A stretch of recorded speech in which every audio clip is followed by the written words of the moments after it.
In the NFL, there is an often used phrase about teams' ability to have Super Bowl wins when it comes to their Super Bowl windows. Well, when it comes to the Detroit Lions, there are people out there that think their window has already potentially closed. We're going to talk about it, so stay tuned. What are we? What makes us what we are and what we're going to be? It's grit. It's what we started with last year, guys. It doesn't matter if you have one ass cheek and 3 toes. I will beat your ass. Can definitely compete with the big dogs. 10-5 end zone touchdown Detroit Lions. You guys are unbelievable, man. I'm telling you. We are driven by Detroit. Hello, Detroit Lions friends, fans, and family members. Welcome on back to yet another episode of MCM Motor City Mania. I'm your host, David T. Pike, and as always, we're diving on in. My friends, I'm going to tell you something right now. I know that this offseason is going to be an interesting one for us from multiple perspectives. Number one, there's a lot of Lions fans that are upset. There's a lot of Lions fans that currently are feeling, a bit, a little exasperated. They're feeling a little bit, disappointed because of how things kind of, fell out in regards to the whole thing, for losing against the Commanders. So there's a lot of things going into this offseason. There's a whole hell of a lot of things. And that is mostly because of the fact that we have a lot of these bandwagon fans that, ever since the loss against the Commanders, they've jumped off. They've stated that this is the same thing the Lions have always been, that they're always going to be the same old Lions. We also have fans that are, Lions fans forever and a day that are exactly like this. And there's a lot of pent-up frustration and negativity that's going into this offseason. But one of the things that I've already heard from some Lions fans, but primarily, mostly, majority from outsider perspectives, is that people think the Lions Super Bowl window has already closed, or if not has closed, is getting close to closing. Which, as soon as I hear that, I instantly start laughing. I laugh in probably the most maniacal way I can, because it's like, oh really? You truly think our Super Bowl window is closing or closed? Like, if you truly believe that, you don't know a damn thing about football. And again, I don't like to try and, come off like that, but this is one of those instances where I'm like, dude, you just don't know a damn thing about football if you think that. Because despite what the doubters say, despite how the haters are going to try and discredit not only me, but other people that are going to try and say this, it's an inaccurate label. To think that this team cannot win or has already missed its window to win is just asininely stupid. I'm sorry, it's the truth. And my episode here today is going to provide my evidence as to why that's the case. Because let's just call it for what it is, folks. When you take a look at the Detroit Lions, there are, at least in my opinion, about 5 reasons that I can just think of as to why the Lions Super Bowl window is not closed. So let's take a look at those answers. Let's take a look at those reasons really quickly.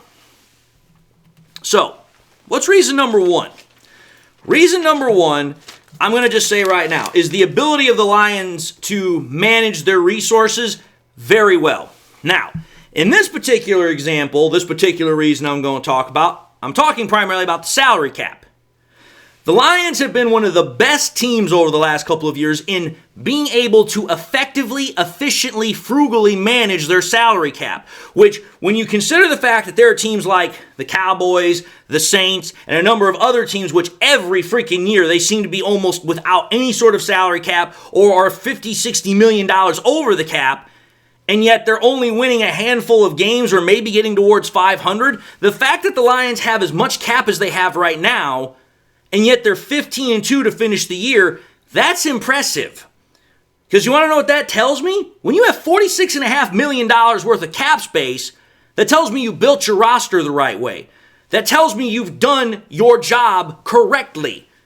And how do I mean that? Well, again, there are at least 3 different ways you can build a roster in the NFL. You can build it through free agency, you can build it through trade, or you can build it through the draft. Typically, the best approach is to have a somewhat mixture of all 3 of them, but primarily to do it through the draft. Well, when you take a look at how the Lions have done things and how Brad Holmes has done things, that's exactly what he's done. Because again, let's think about it. What is the most inexpensive yet smart way to build and improve a roster quickly, but also sustain it long term? It's through the draft. The Lions have built this roster exponentially much faster than most other teams would because they've done it the right way. Again, the results speak for themselves. You go from 3-13-1 in your first year to 15-2 just this year. And you're talking about in a 4-year span. That is exponentially fast in NFL terms. Now, I know some people are going to be like, well, David, yeah, we got $46.5 million or somewhat in cap space, but the Lions are going to spend a good majority of that money just on players we currently have. I understand that. But let's also understand this. The fact that we have the cap space and yet we still have the ability to sign those players without having to start penny pinching, number one, but also number two, trying to figure out who we keep and who we don't keep, that's again yet another testament, another credit to how this organization has built the roster. Because yeah, the Lions have several guys they got to take care of. Guys that are especially crucial to the team's foundation, to the core. Guys like Hutch, J-Mo, Kirby. These are all guys that the Lions absolutely, 100% cannot let escape them. But then they've got other guys that are just as important. They might not be core pieces, but they're damn important pieces. Guys like, Kevin Zeitler. You guys like Carlton Davis. You've also got potentially Tim Patrick in there. And also guys like Levi and Pascal. These are guys that while they might not be, those big time core pieces, they're still crucial pieces that you would want to keep on the roster as much as possible.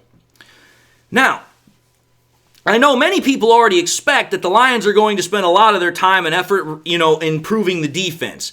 Now, improving how do I put this? Improving is an interesting word here because what do exactly the Lions need to improve on defense? Honestly, not really a whole hell of a lot. If we want to be truthfully honest here, mostly our defense just got the raw end of it last year due to injuries. Talent-wise, this defense has a lot of talent on it. But it's hard to win when that talent is banged up 6 ways from Sunday.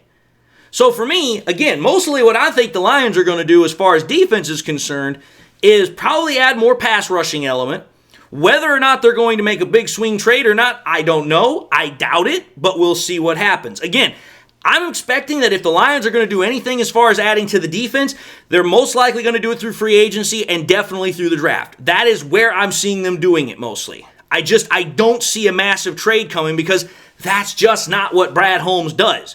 Now, I'm going to say this. Even though that's not what I'm expecting or what I think is going to happen, if it does happen, I'm not at all going to be against it. Because it's like, listen, if you can get a Myles Garrett, if you can get a Max Crosby or one of the Bosa brothers or one of the Watt brothers, then by all means, do so. I'm not going to cry about it. Those are great players. But again, I'm just basing everything off of what I have currently seen. But what I will say is this, getting back to my reason as to why I think the Lions Super Bowl window is not closed. When you take a look at how the Lions have managed things so far, that tells me that they have the mindset, they have the right business acumen, if you will, to know how to maintain and sustain long-term success by being smart, by being able to make good decisions as far as business. So that's reason number one why I think the Lions Super Bowl window has not closed or is not even close to closing. Because when you have an organization that knows how to manage its finances and especially does it year after year after year, especially with all the talent that we have, that gives me a lot of hope and confidence that for the next couple of years, that's not going to change. It might not ever change as long as Holmes and the team is together, at least the front office. So that's reason number one. Reason number two. I'm just going to put this out there for what it is. We've heard Dan Campbell talk about the core of players. Well, I'm going to tell you this right now. A lot of those core players are about to, quite literally, explode. And I mean that in all sincerity. Again, if you take a look at every single Lions rookie draft pick that has been primarily a starter, you're going to notice something damn near virtually almost right away. From year 1 to year 2 to year 3, depending upon how long they've been here, every single year from their rookie year until current year, there has been growth. The only one where that's not been the case has been Sam Laporta. Sam Laporta primarily stayed even, maybe lost a little bit, but that was more because of the fact that, we were spreading the ball around a lot more to other guys like J-Mo. But again, when you take a look at guys like J-Mo, Hutch, Gibbs especially, Branch, Jack Campbell, Kirby Joseph, you notice there has been exponential growth every single year in terms of production. Probably the best example I can give of this would be Jahmyr Gibbs. Because think about it, folks. Most people say that the third year that you've been in the NFL, that's when you've kind of gotten to your point of being a professional. Because, okay, you've already gone through 2 off seasons, you've already gone through 2 training camps and the mini camps and all that nonsense. By that third year, you should be pretty much acclimated to the process of being a pro. Well, take a look at Gibbs' numbers over the last 2 years. When you take a look at Gibbs' numbers, his very first year in the NFL, he had 182 rushes for 945 yards, 5.2 an average a rush with 10 rushing touchdowns as a rookie. Now, keep those numbers in mind because this last year that we just finished, Gibbs only ran the ball like another 68 times. Think about that, folks. Only like another 68, 70 times. But he put up almost an extra 600 yards. He ran the ball 250 times and had 1,412 rushing yards for 5.6 an average a run with an additional 6 rushing touchdowns. Think about that. The growth there is just mind-boggling. And that's only his second year. That right there ought to tell you that what I'm talking about definitely has merit. Because, think about this as well. Take a look at Hutchinson. In Hutchinson's rookie year, he had 9.5 sacks, right? Second year, he had 12.5 sacks the whole year. This third year, the one where he just got injured, 7.5 sacks in 5 games. 5 games! He had almost the same amount of sack total as he had his rookie season. And then just to put this even further, take a look at J-Mo. Obviously, I don't really count the rookie year because, about 3/4 of the year he was out with injury. But the first year he actually played primarily, he had 350-some yards, 24 catches for 2 receiving touchdowns with just a tick over 14 an average a catch. Then you take a look at this year we just had. He goes from 24 catches and just a bit over 350 yards to almost 60 catches, 1,001 yards receiving for 17.3 an average a catch with 7 receiving touchdowns. So wait a minute here. He doubles his reception total, but he triples primarily almost his receiving yards and his receiving touchdowns. So what I'm trying to get at here is by that third year when you've really kind of had that ability to really sink into what you are as a pro, that's when the magic truly starts to come around. And wait a minute here. What draft classes next year is going to be their third year? That's right.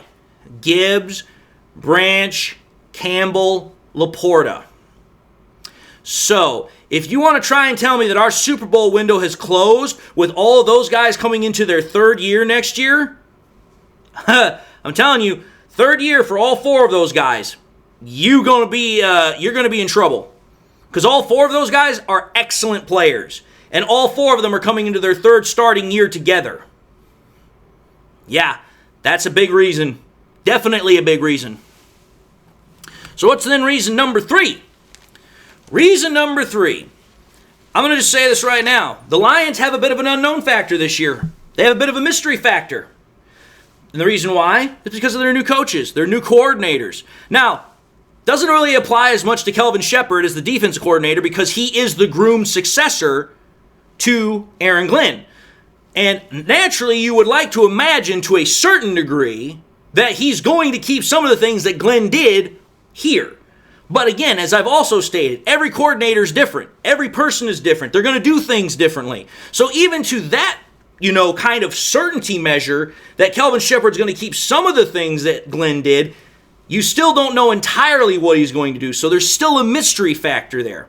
But where there is a definite mystery factor, where there is a big old fat question mark, is over the offense.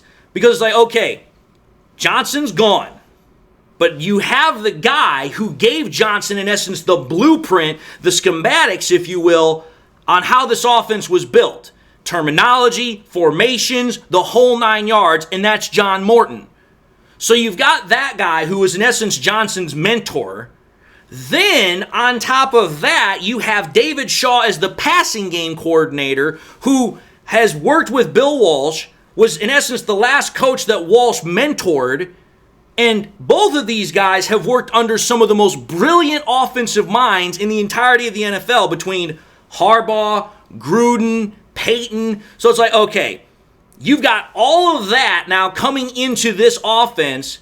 I can guarantee you this offense, while again, it's going to maintain some of the things we're used to seeing, it's going to have its whole new little twist to it. And again, that mystery element, that unknown factor for a team as talented as the Lions are on both sides of the ball, that is an area for opposing teams that's dangerous. Because it's like, if you don't know what the hell to expect most of the time, you don't know how to prepare. So that means you have to prepare for everything. And if there's one thing I can tell you from a sports perspective, you cannot prepare for everything for any single opponent. You just can't. It's impossible. You can try to cover most of the things that you think they're going to do, but you can't cover everything. It's just not possible. And with a team as talented as the Lions are, that's a problem. So that was reason number 3. Reason number 4. The Lions this year, as we know, are going to draft like they do every year. However, though, the Lions this year have got virtually a full ensemble of draft capital. Well, one thing we know about the Lions in the draft, especially because of Brad Holmes, that's pretty much where the Lions live. The draft has been our home virtually for the last couple of years. The only GM that's better, I would say, or, on the same level as Holmes, would be Howie Roseman of the freaking Eagles. But my point is this. When you take a look at how the Lions have drafted over the last couple of years, they have hit on so many draft picks to get, these new stars and superstars in the league that I have no doubt that we're going to find yet another one probably in this draft. People can say what they want about Terry and Arnold and how he already looks like he could be a bust. I don't think that for a second. It's a cornerback position. The rookie year is almost always the most difficult for cornerbacks. The fact that you clearly saw the progression from the beginning of the year to the end of the year with Terry and Arnold, that gives me an immense amount of hope, especially how difficult that position is. But again, we just know how Brad Holmes is with finding draft talent. And when you have him, when you give him a first, a second, a third, okay, not only have you given him the draft capital that's necessary, but as I just mentioned with that third, which is a compensatory pick from Glenn, the Lions could potentially get even more depending upon how free agency and everything pans out. So again, the draft, the Lions having a drafting GM like they have in Brad Holmes, not only for now, but going into the future, that's another reason why our Super Bowl window is not closed. Because as long as Brad Holmes can continue to, re-upload and bring more talent onto this roster, we're never going to be out of it. But that then brings me to my final reason. Now, some people might not want to hear this, but it's the God's honest truth. Reason number 5 that the Lions Super Bowl window is not closed. Jared freaking Goff. Simply put, regardless of what the haters, regardless of what the doubters want to say about Jared Goff, I'm going to tell you this right now. If you want to argue with me about Jared Goff, you will lose. I have had this argument and I have backed it up more ways than you can possibly think of when it comes to the statistics, when it comes to the film, when it comes to the coaching breakdowns. I got this one. Because I can say this. You want to say Goff is a choke artist. You want to say Goff is this, that, or the other thing. Here's what Goff is. And these are all facts. And I can prove it. Goff is a top 5 producing quarterback. There's no way around that one. I don't care if you don't like it. I don't care if you don't want to hear it. Tough toodles. It's the truth. Reason number 2.